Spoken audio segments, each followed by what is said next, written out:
Hello everyone, in the middle of a winter snowstorm, come to you to share a few thoughts about the fifth Sunday in Ordinary Time and the splendid scriptures given us. The great vision of Isaiah, a passage from first letter of Corinthians where Paul writes about the Paschal mystery and is one of the most significant passages in the entire New Testament literature. And of course, this wonderful story of Peter and the other fishermen getting taken back out to sea, and two magnificent boatloads of fish, a miracle, and the call of Peter. So, the call of Peter just didn't happen, all of a sudden. He had already seen Jesus heal his mother-in-law before this fish story. And so Luke paints a wonderful picture here of a man like us in many ways, who could be rather incredulous when he was face to face with the power of God. It was not unlike Isaiah's encounter with the mystery of God, in which he prayed, "Woe is me, I'm a man of unclean lips, among a people of unclean lips. But my eyes have seen the Lord God of hosts." And then he utters that prayer that all of us pray at every single Eucharist: "Holy, holy, holy." And then the angel purifies his lips with a burning ember. And God says, "Whom shall I send?" And Isaiah, turning around completely from, I can't be a prophet. I don't want to do this. I can't do that, Lord. Isaiah simply says, "Here I am. Send me." And God did. Today we live in a culture of selfishness where power, money, and pleasure dictate to us what happiness is. Unless we let a different value system and a certain Jesus enter into our lives as he entered into the lives of Peter and the other disciples. We proclaim in our culture today choice and personal will. I want this. It is my freedom. There's nothing outside of ourselves with which we measure goodness and truth. For example, freedom without responsibility, and you've heard me talk about this before. Right now in the United States, there are more than 18 states, at least 18 that I know of, have laws up for passage that give people the freedom to have a gun and carry a gun any place, anywhere, anytime. No need for gun permits for anyone. You simply buy a gun and use it just like a new pair of jeans, a new refrigerator, whatever. Look at the world of nature. What or who is it that draws us into another sphere of existence, that takes us beyond ourselves? Did you ever notice that sometimes it takes the massive presence of Disney World to capture our imagination? But what about one work of art?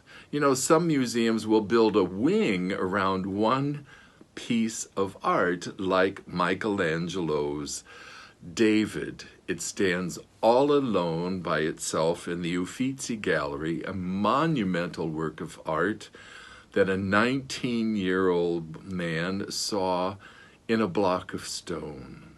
And he made that magnificent work just appear. And we can go see that statue for the priceless work that it is, yes, but also for the gift of Michelangelo's imagination and artistic abilities. Isaiah, in the presence of God, the completely other Holy One, holy, holy, holy. "Here I am, send me, Lord." He allowed himself to be overwhelmed by the very mystery, the very presence of God. And so it is with St. Peter here. Again, it shows how we humans often shy away from transcendence. Why do we let ourselves not be surprised by God? Why do we shy away in the presence of the Holy One? Why? Because it requires us to admit our inadequacies. Who am I? I might run an international conglomerate that's way up there in profits on the stock market tables, but inside, I'm a man, I'm a human being, just like that man outside of Union Station who's asking for money every day. I mentioned a minute ago that Paul, in his letter to the Corinthians here, has one of the most significant passages in all of New Testament literature when he writes about the power of God in the Paschal mystery. He writes about this is our faith, and he talks of the death of Christ and his burial and his resurrection, and then the Lord's appearances to 500, including Paul himself. That's pretty marvelous, huh? So the power that Paul wrote about, the power of God to bring about the resurrection of Christ, is the power that can humble us if we allow ourselves to be touched by it. It is the power of God that saves us from ourselves. The power of God demands humility. So I don't see myself as the be-all or the center of the universe. The power of God allows me and demands humility, allows me to humbly stand before God. And even though we say, oh, I can't do that, oh, yes, you can. What happens when we do say yes to God and see the humility of Christ in the Eucharist, or we see the power and creativity of God in one snowflake after 11 hours of snowstorm, or the power of God in a newborn baby, or in the heart of the one you've loved for over 50 years.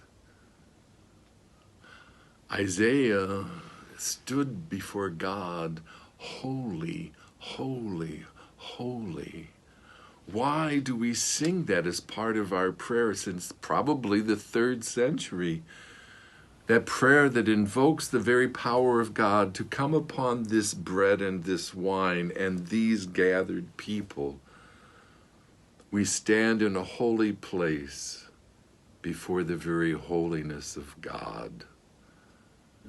May it come into our hearts. May we open ourselves to that power so that God can transform us as Isaiah was, Peter and the other apostles and disciples were, and Paul, and millions of believers ever since. We stand in the very presence, the very holiness of God. And may that holiness and that peace be with you always.